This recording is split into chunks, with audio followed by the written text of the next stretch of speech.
Donald Trump was fired by 81 million people. They threw him out of a campaign like a dog. We don't even know. Is he our president? First of all, it's important to remind the former president you're not running against Joe Biden, you're running against me. And remember this, she is Biden. You know, she's trying to get away from Biden.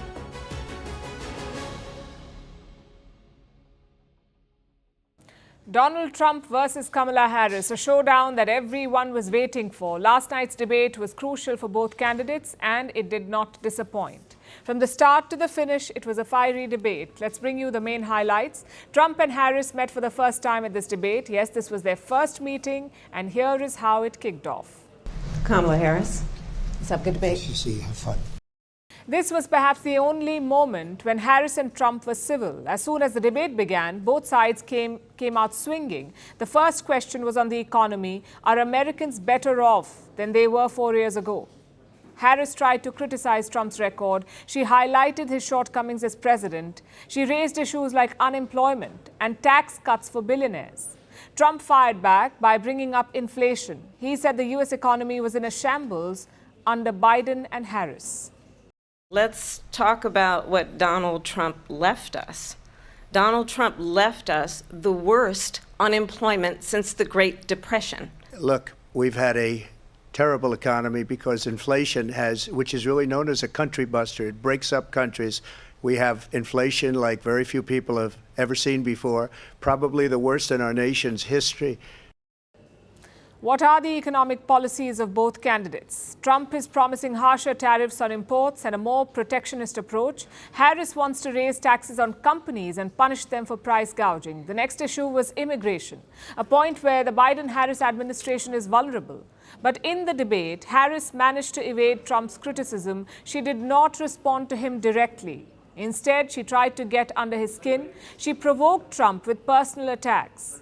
And when the moderators raised the issue, Harris said that Trump supporters get bored at his rallies. And what you will also notice is that people start leaving his rallies early out of exhaustion and boredom. People don't leave my rallies. We have the biggest rallies, the most incredible rallies in the history of politics. Crowd sizes have been a sensitive topic for Trump. He clearly appeared rattled when Kamala Harris made that statement. But then Trump tried to recover by highlighting Harris's track record. She was Biden's border czar, but she could not stem the flow of illegal immigrants. Trump said that Biden and Harris have destroyed the country. Some very sharp statements there, but this is the one which stood out. They're eating the dogs, the people that came in. They're eating the cats. They're eating the pets of the people that live there. Trump was talking about Springfield, Ohio here.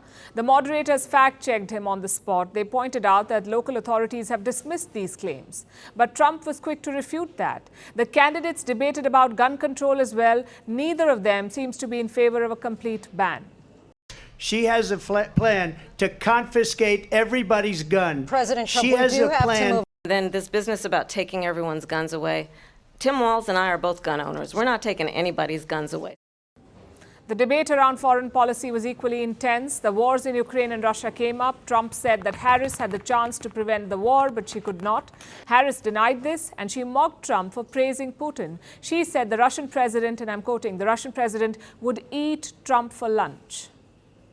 But just so you understand, they sent her to negotiate peace before this war started. 3 days later, he went in and he started the war because everything they said was weak and stupid. If Donald Trump were president, Putin would be sitting in Kyiv right now. Next was West Asia. Again, both candidates sparred in a similar fashion. Trump was critical of Harris's track record on Israel. He said Harris hates Israel. On this topic, Kamala Harris was clearly on the back foot. What we know is that this war must end. It must end immediately, and the way it will end is we need a ceasefire deal and we need the hostages out.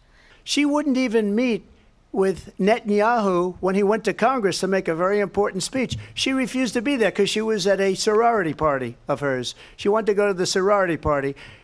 She hates Israel. Harris couldn't spell out a plan that would lead to a ceasefire. Trump said that had he been president, he would have prevented the war altogether.